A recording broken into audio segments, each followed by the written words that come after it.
ભાઈ હું મારી ફેમિલી સાથે અહીંયા મુરલીધરમાં ભાજીપાવ ખાવા આવ્યો છું. મારે જમતા જમતા એક બે ટુકડા ખાધા હશે એના અંદરથી એ ભાઈ આમ જવા તો દો મને.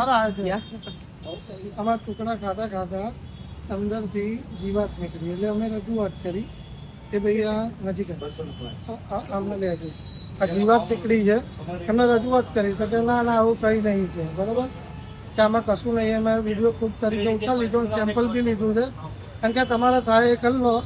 અમે તો અમારે તો કે ઉપર સુધી ભરાણ છે અમારું કોઈ કશું નહીં તોડીને